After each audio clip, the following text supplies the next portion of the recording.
Yema facena kamera ayven dana bana çete serede ben geçini şivani no como tezkere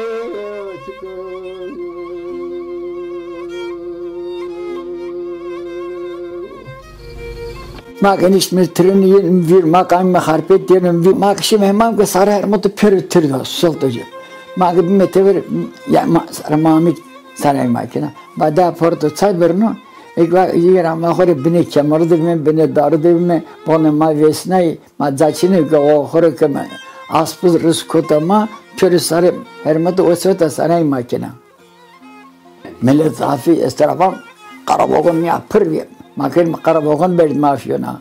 Mak kelime vagoni gizere vagon dünya orta vagon de gızık nabro gızık na tın ya lewine zonna. Bado gızık dargo kuzanya lona kerdo. Tabi jeto merdime bilen bir akıllı bir tabi domani este domani kış ek uza lona kerdo domani kışını uza hesatare yani o verden edecek kena domani kış. Bada sen kene vakit domon seni bize hakkını soka Allah'ına kadar hem de sevdi vaten in Allah'ına kadar da. Eğer artık kamdan 10 saatleri 10 saatleri memurya amene çörkerine kaydıma bir işine. Magu zayma arma var zömbirno tabi na kasekene her su dadı her aile ber ayrı dadı var. Tadı neşin yasak mı? 38-39 zamanında sürgün edip trenlere bindirilerek buraya gönderilmiş Dersim göçmenleri ve sürgünleri. Kaç tanesi yaşlıydı, kaç tanesi çocuktu, kaç tanesi kadındı, kaç tanesi erkekti.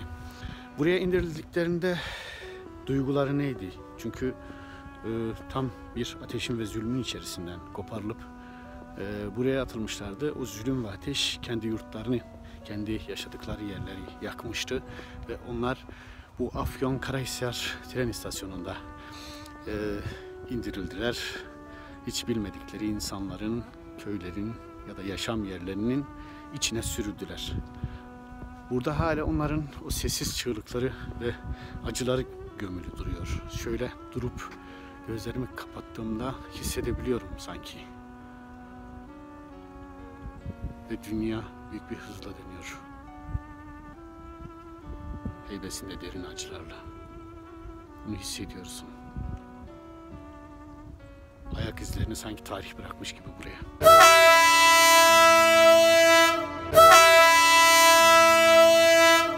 Cumhuriyet trenleriydi ve çığlıkları gerçekten de oradan doğudan gelen Elazığ'dan kalkıp ta buraya kadar işte Afyonkarahisar durağına gelen çığlığı bu şekilde olan trenin gerçekten de taşıdığı çok ağır bir yük vardı. O ağır yük işte içindekilerdi. Paramparça olmuş yürekleri, ağrılı sızılı yürekleri tam burada bıraktı ve gitti. Çığlığını ata ata gitti. O tren buradan ayrıldı.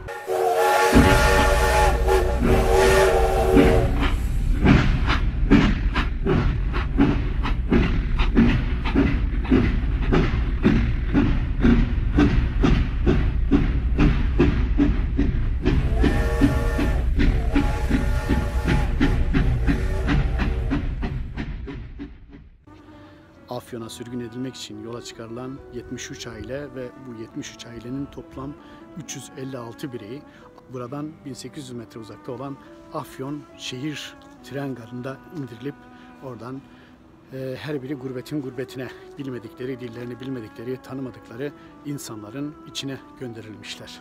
İşte bu hemen yan tarafında gördüğünüz dönemin treniyle taşınarak getirilmişler. Kim bilir, evet dilleri olsa bu trenler, bu lokomotifler neyi anlatır, neyi konuşur onu da bilemiyoruz. Çünkü o kadar derin bir acının girdabından çekilip alındılar ki yaralarıyla kiminin babası ölmüştü, öldürülmüştü, kiminin annesi öldürülmüştü, kimisinin kız kardeşi, kimisinin çocuğu öldürülmüştü, kimisinin vücudunda süngü izleri vardı, darp izleri vardı, kimisinin vücudunda kurşun yarası vardı. O insanlar işte buradan, yani Ali Çetinkaya tren garından 1800 metre uzakta olan Afyon şehir garında indirildiler ve şaşkındılar hepsi. Bizler 1800 metre buradan uzakta da olsa bile o çığlığın ayak seslerini buradan hissetmeye çalıştık. Dinlemeye çalıştık. Buradaki gar suskundu.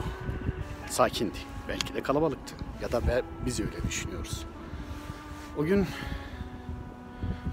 tren saat kaçta buraya girdi ve nasıl ilerledi?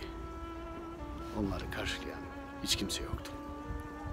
Ne akrabaları, ne tanıdıkları.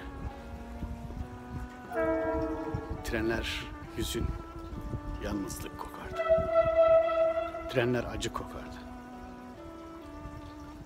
Trenler kimsesizlik kokardı.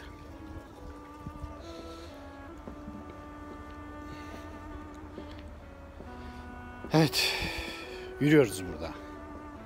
Bir sessizliğin içerisinde yürüyoruz. Gözlerimizi kapatarak adımlıyoruz. Her adım sesimiz başka suskun bir adıma değiyor gibi. Yürüyoruz sadece.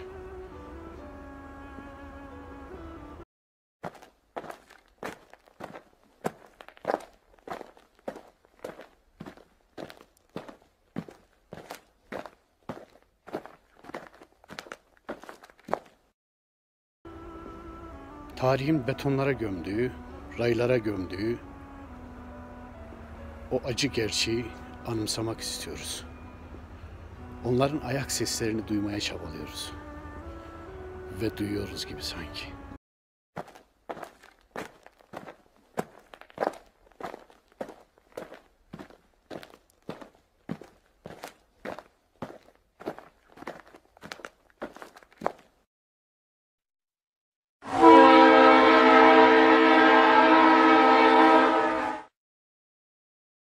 Vado Teresa Bertelingone tode Tore panzos kagte erslet Roze ravemi tabulciken Dili dilina sevda Dilamina sevda Kotera raye soyni Dibray tek vazizama Dili dilina sevda Dilamina sevda Kotera raye soyni Dibray tek vazizama